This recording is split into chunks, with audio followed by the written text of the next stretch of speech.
তাহলে আমাদের ঈমান বড় নাকি ইবাদত বড়? ঈমান বড়। কথা বুঝছেন? আচ্ছা, বারহাল এই পৃথিবীতে এক গ্রুপ আছে, এরা শুধু আমল নিয়ে ব্যস্ত। হ্যাঁ, আর খুব কম সংখ্যকই লোক আছে, খুব কম সংখ্যকই আছে তারা শুধু ঈমান নিয়ে ব্যস্ত। কথা বুঝছেন? অথচ আল্লাহর বক্তব্য কি, আমাদের প্রিয় নবীজির বক্তব্য কি, এবং আমাদের আকাবিরিনের বক্তব্য কি, এবং আমাদের অলি আব্দুল গাউস কুতুব, ওদের বক্তব্য কি? ওদের বক্তব্য হলো ঈমান পরিপুক্ত, এরপর হচ্ছে নামাজ। ঠিক কিনা বলেন? হ্যাঁ, নামাজ আগে না ঈমান আগে? ঈমান আগে। সুতরাং আখিরে জামানা বেশি বেশি ঈমানের আলোচনা আমরা করে থাকি। কথা বোঝেন? কারণ ঈমান যদি আপনার শুদ্ধ হয়, পরিশুদ্ধ হয়, সঠিক হয়, তাহলে আমল অল্প থাকলেও নাজাত পাবেন। আর ঈমানের মধ্যে বিভিন্ন ক্যান্সার, বসন্ত, ডায়রিয়া, কলেরা হয়, কিন্তু আমল খুব আছে। নামাজ পড়ো, নামাজ পড়ো, নামাজ পড়ো, নামাজ পড়তে পড়তে পাও ফুলায় ফেলেছে, নামাজ পড়তে পড়তে কপালে খড় লাগায় ফেলেছে, কিন্তু আল্লাহ কি বলছেন যে তোমার ঈমান যদি শুদ্ধ না থাকে, ঈমান ও আকীদা যদি তোমার শুদ্ধ না থাকে, এই সমস্ত নামাজ, বন্দেগী, হজ, যাকাত, রোজা সমস্ত কিছু বরবাদ হয়ে তুমি জাহান্নামী হইবা। এটা কার কথা? আল্লাহর কথা। তাহলে ঈমান হচ্ছে আসল। ঠিক কিনা বলেন? তাহলে সেই ঈমান সম্পর্কে বলছি। আর যেহেতু আমাদের এই দরবার শরীফের নির্ধারিত বয়ান চলছে প্রিয় নবীজির শান, তো প্রিয় নবীজির শানে আলোচনা করতেছিলাম। তো এই আলোচনায় কি আমি আজকে জন্য ঠিক করলাম, আজকে নবীজির শানের আলোচনা হবে, যেহেতু নির্ধারিত বয়ান। আর নবীজির শান মানে কি? নবী হলো আমাদের ঈমান। ঠিক কিনা বলেন? আচ্ছা, এবার একটা প্রশ্ন করব, প্রশ্নের উত্তর দেখি কে দিতে পারে। প্রশ্নটা হলো, আমরা সর্বপ্রথম ঈমান কার উপরে এনেছি?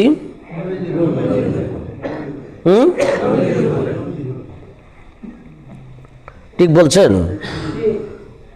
দলিল দিতে পারবেন? যারা এটা মানে না তারা দলিল চায়, এরা দলিল দেয় ঈমান সর্বপ্রথম আল্লাহর উপরে। দলিল আছে কিন্তু, আমানতু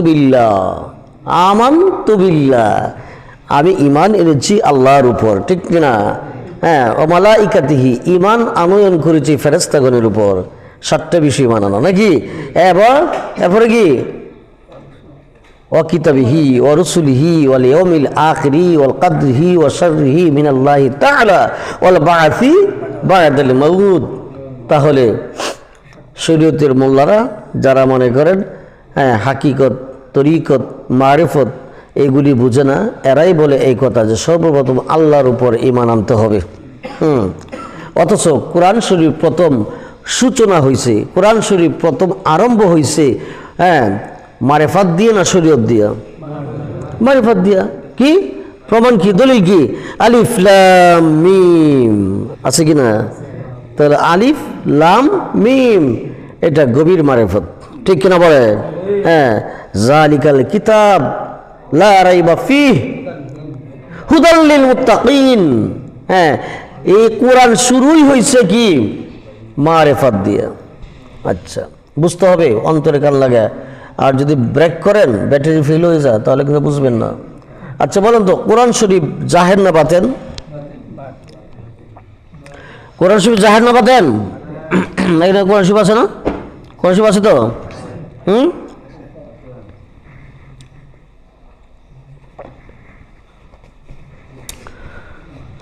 কোরআন শরীফ আছে না এখানে মসজিদে?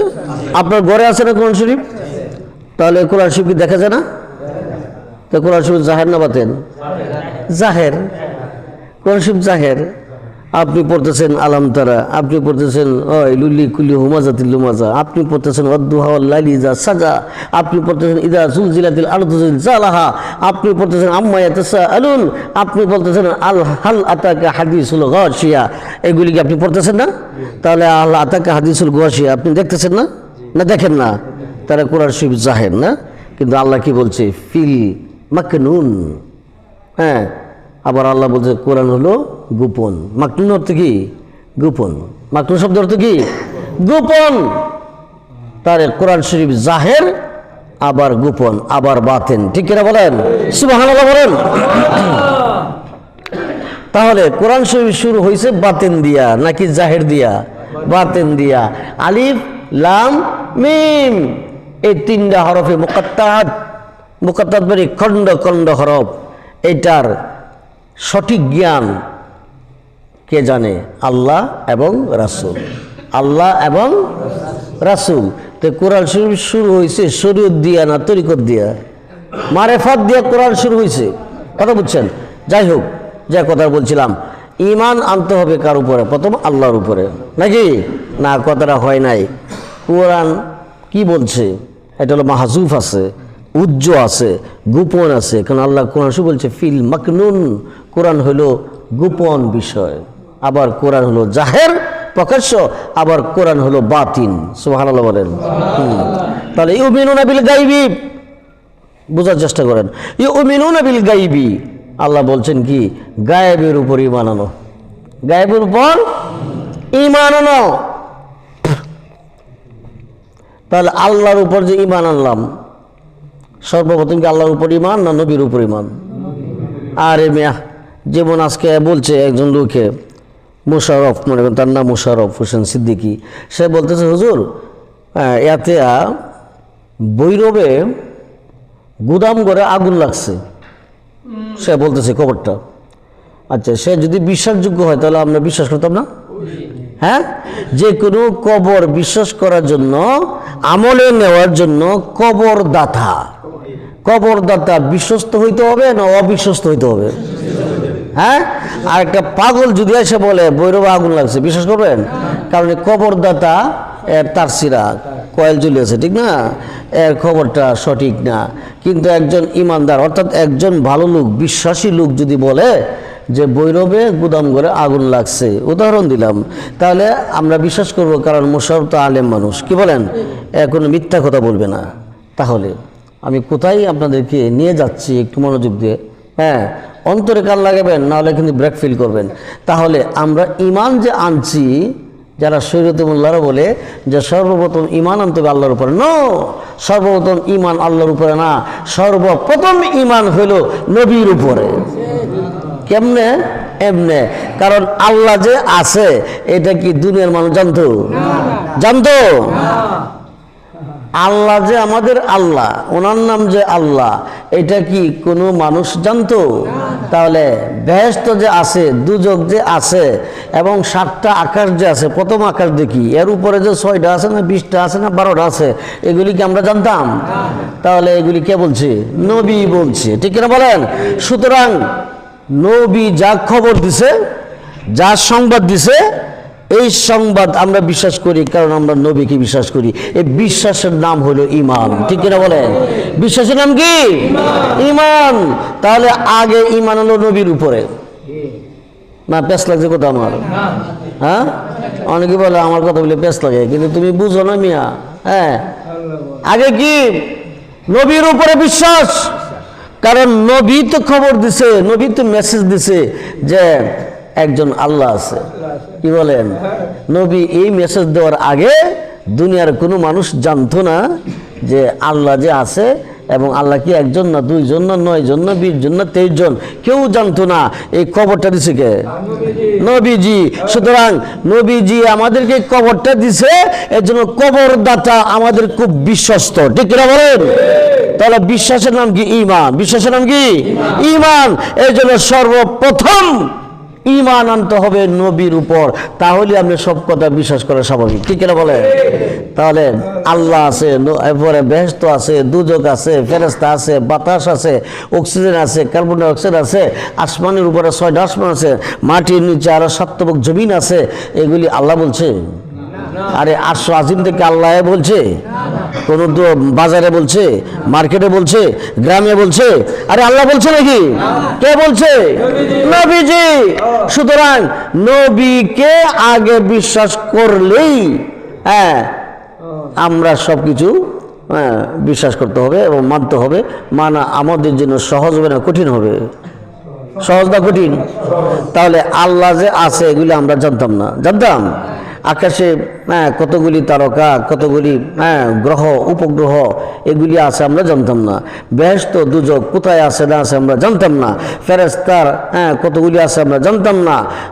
দারোগা অর্থাৎ বেহেশতের দারোগা, দুজকের দারোগা কয়জন আছে আমরা জানতাম না, ঠিক কিনা বলেন?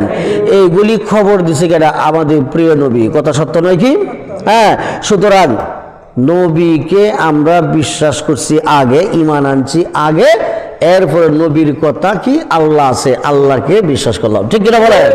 তাহলে নবী হইল আমাদের ঈমান, ঠিক কিনা বলেন? নবী হইল কি আমাদের ঈমান। আমরা কেন নবী নবী করি? আরে কি বলে আল্লাহর বাদ দিয়ে নবী নবী করে? আরে বেটা বুকারাম ব্যাককল কোথাকার। আল্লাহ যে আছে জগতের কোনো মানুষ জানতো? ষষ্ঠার নাম যে আল্লাহ, ষষ্ঠার নাম যে খালিক, ষষ্ঠার নাম যে মালিক, ষষ্ঠার নাম হান্নান মান্নান, এগুলি দুনিয়ার কোনো কীট পতঙ্গ, কোনো মাখলুক জানতো না। একমাত্র নবীজি আমাদেরকে জানাইছে। যেহেতু নবীজিকে কাফেররাও বিশ্বাস করে, আমরা মুসলমানরা, আমরা উম্মতেরা আরও নবীকে ডাবল বিশ্বাস করি, ঠিক কিনা বলেন? এই জন্য নবীজির সব কথাগুলিকে আমরা মেনে নিলাম। এই জন্য খবরদাতার উপরে যদি আপনার বিশ্বাস না থাকে, তাহলে যা বললো খবর দিল এগুলিতে বিশ্বাস করার প্রশ্নই আসে না, কি বলেন? তাহলে নবীর উপর আগে আমাদের ঈমান, ঠিক কিনা বলেন? তাহলে আমরা পরিপূর্ণ ঈমানদার হইতে পারবো, ঠিক কিনা বলেন? এবং এই ব্যাপারে বলতে পারো হুজুর আমরা যে বলছি এটা দলিল কি? দলিল আছে। মিনান নাসি মান ইয়াকুলু আমান্না বিল ইয়াউমিল আখির, আছে কিনা? ওমা হুম বিমুমিনিন।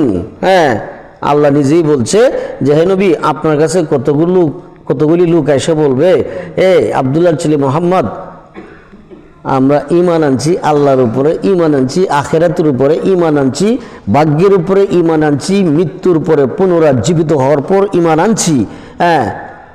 আল্লাহ এই খবরটা দিল। তো নবী বলে আল্লাহ তাহলে এরা কি ঈমানদার? আল্লাহ লাস্টের আয়াতে কি বলছে? ওমা হুম বিমুমিনিন। হে নবী, হে আমার দুস্থ বন্ধু, এরা কখনো ঈমানদার না। যদিও আমি আল্লাহর উপরে ঈমান আনছে, আমি আল্লাহকে মানছে, আখিরাতকে মানছে, পরকালে আবার পুনরুজ্জীবিত হবে, হাসর নাসর সব কিছু মানছে, কিন্তু এইখানে তো আপনাকে মানলো না। এই জন্য তারা প্রকৃতপক্ষে ঈমানদার না, তারা হলো মুনাফিক। তারা কি? মুনাফিক। এটা দলিল আমরা খুঁজে পাইলাম।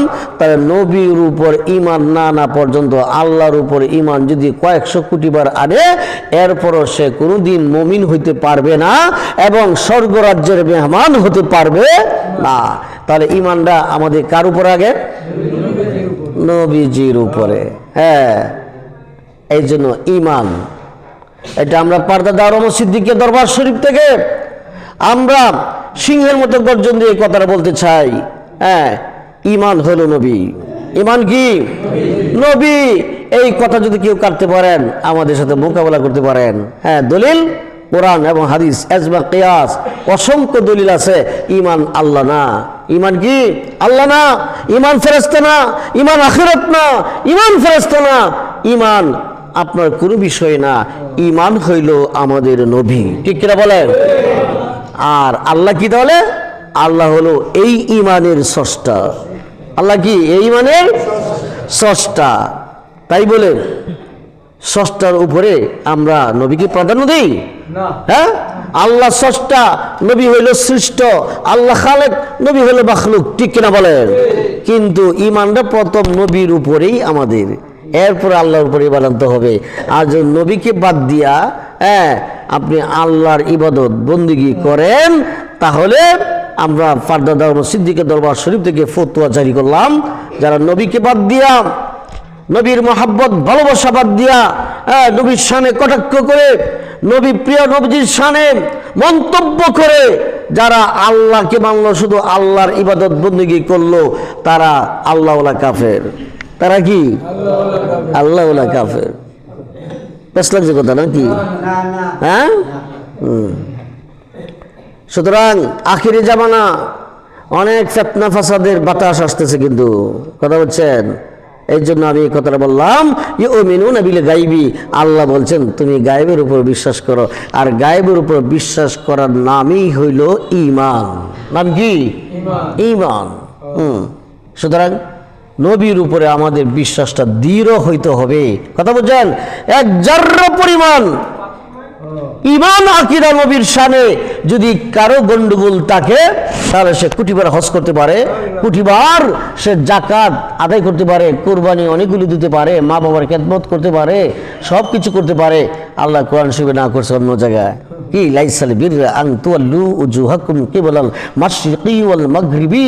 তুমি যদি বাইতুল মুকাদ্দাসে গিয়ে নামাজ পড়ো, যে বাইতুল মুকাদ্দাসে নামাজ পড়লে প্রতি রাকাতে কত হাজার, আন্দাজি বলে কেন, হ্যাঁ আচ্ছা 25,000। বাইতুল মুকাদ্দাসে জেরুজালেম, বাইতুল মুকাদ্দাসে গিয়ে যদি কেউ ঈমানের সাথে নামাজ পড়ে, তার প্রতি রাকাতে নামাজ তার আমলনামা আল্লাহ লিখে দিবেন 25,000 রাকাত। সুবহানাল্লাহ বলেন।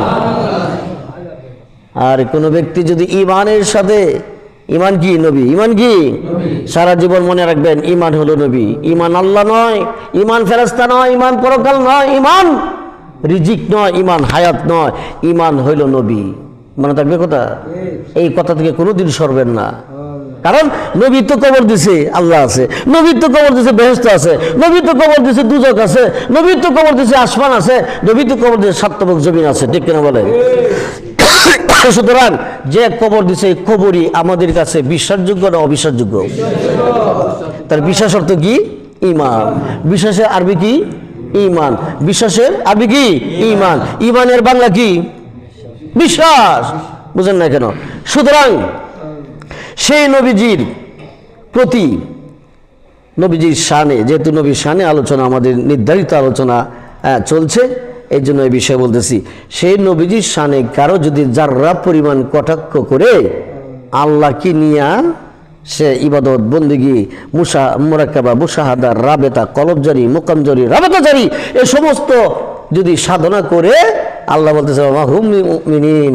আল্লাহ কোরআন শরীফে বক্তব্য দিয়েছেন, হে জগতের মানুষেরা, এ বন্ধু আপনি জানাই দিন, আমি আপনাকে বাদ দিয়া, শুধু আপনাকে বাদ দিয়ে না, নবীর মানে, কিন্তু একটু একটু আপত্তি, কি বলেন, একটু একটু আপত্তি করে আমাকে যতই মানলো, আমার যত ইবাদত বন্দেগী করলো, সেই ইবাদতগুলি শূন্য আকাশে আমি ঝুলন্ত রাখবো।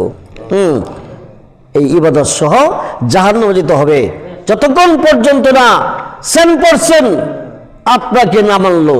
এই জন্য নবীর শানে আকীদা, ঈমানে, বুঝেন, মহব্বতে, ভালোবাসায়, প্রেমের মধ্যে যদি যাররা পরিমাণ ত্রুটি থাকে, তাহলে সে একজন জাহান্নামের কি, জাহান্নামের জেলখানার একজন বন্দী, ঠিক কিনা বলেন?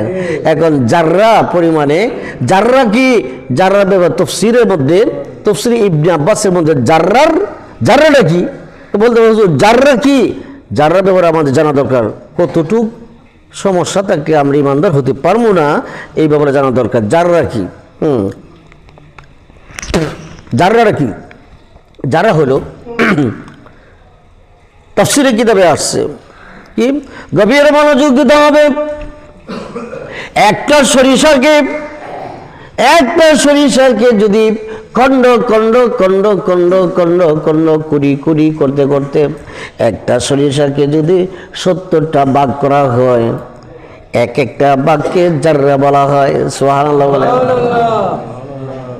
তখন আমরা একটা সরিষা চাকু দিয়ে 70টা ভাগ করে দেখেন, হ্যাঁ